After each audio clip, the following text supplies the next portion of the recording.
Hello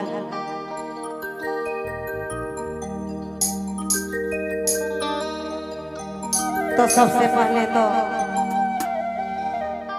आज करी दशहरा मेला का रूप जते दूर दूर से आवल माए बाप भाई बहन संग साथी के हमार भाई सांड वाला मास्टर के और सजीला भाई मन के और स्टेज में जते मेहमान थाना प्रभारी सब कोई के हम तहे दिल से जोहार करे रही थी।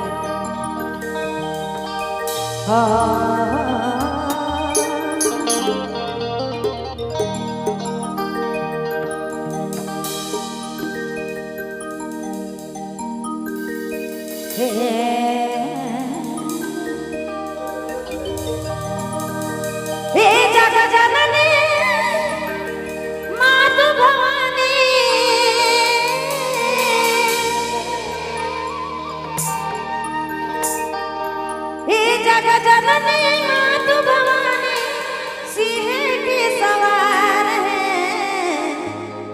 आरती उतारो मैया नित्य दिन तोहार है आरती उतारो मैया।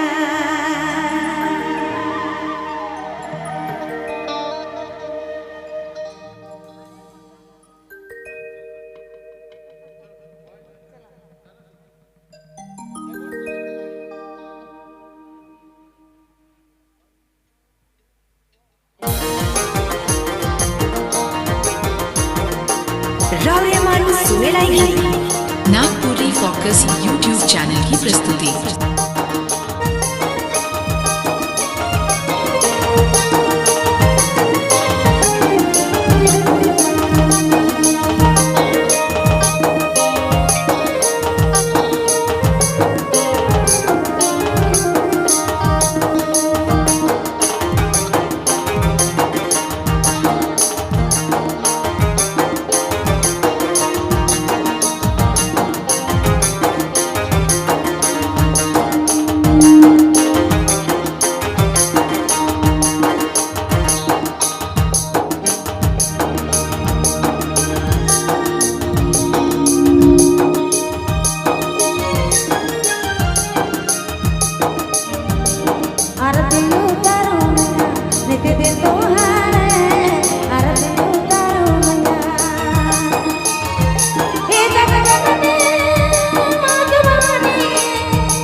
नागपुरी फोकस यूट्यूब चैनल की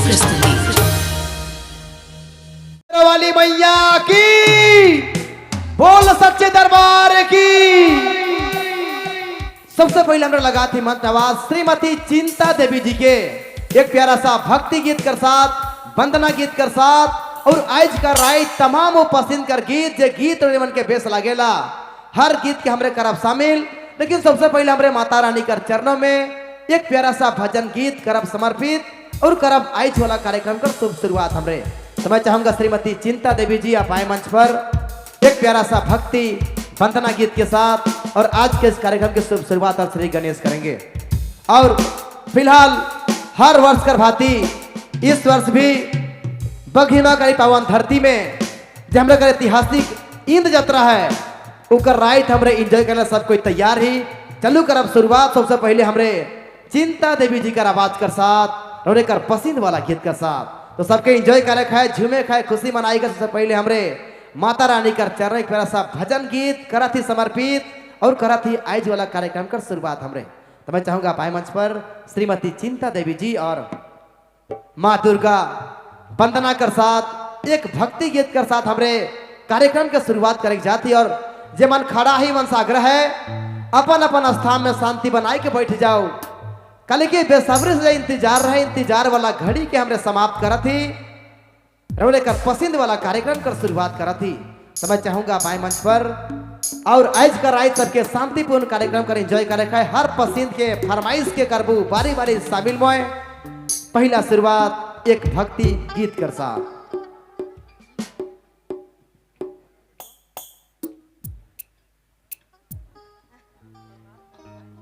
हेलो हेलो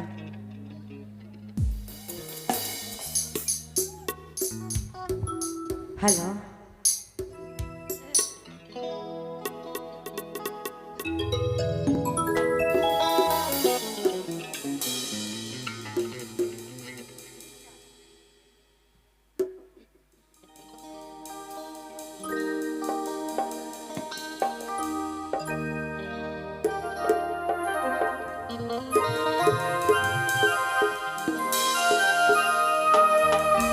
हेलो हेलो